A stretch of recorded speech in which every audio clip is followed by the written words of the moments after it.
ఇప్పుడు group one సంబంధించి ఏమంటున్నారంటే ఇప్పుడు గతంలో బీఆర్ఎస్ పార్టీ హయాంలో గ్రూప్ వన్ పేపర్ లీకేజు ఈ ప్రభుత్వం వచ్చినాక ఏమైంది అవకతవకలు. ఇప్పుడు గ్రూప్ వన్ అభ్యర్థుల యొక్క అభ్యంతరాలను వాళ్ళ యొక్క ఫిర్యాదులను పరిగణలోకి తీసుకోవాలి. మెరిట్ విద్యార్థులకు అన్యాయం కాకుండా ఎవరికి అన్యాయం కాకుండా అందరికీ న్యాయం జరిగే విధంగా విచారణ జరపాల్సిన బాధ్యత ప్రభుత్వం మీద ఉంది.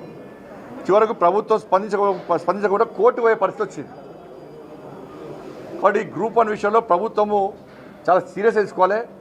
వాళ్ళు కష్టపడి చదువుకున్నారు, ఎవరికి అన్యాయం జరగకుండా మెరిట్ విద్యార్థులకు అన్యాయం జరగకుండా న్యాయ విచారణ జరపని చెప్పి డిమాండ్ చేస్తున్నాం. ధన్యవాదాలు.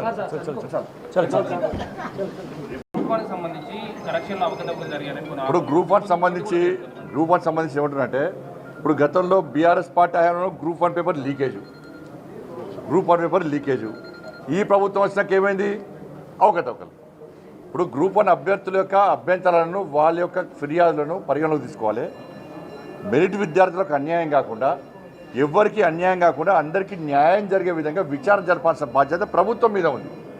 చివరకు ప్రభుత్వం స్పందించకుండా కోర్టు పోయే పరిస్థితి వచ్చింది. కాబట్టి గ్రూప్ వన్ విషయంలో ప్రభుత్వము చాలా సీరియస్ తీసుకోవాలి. వాళ్ళు కష్టపడి చదువుకున్నారు, ఎవరికి అన్యాయం జరగకుండా మెరిట్ విద్యార్థులకు అన్యాయం జరగకుండా న్యాయ విచారణ జరపని చెప్పి డిమాండ్ చేస్తున్నాం. ధన్యవాదాలు.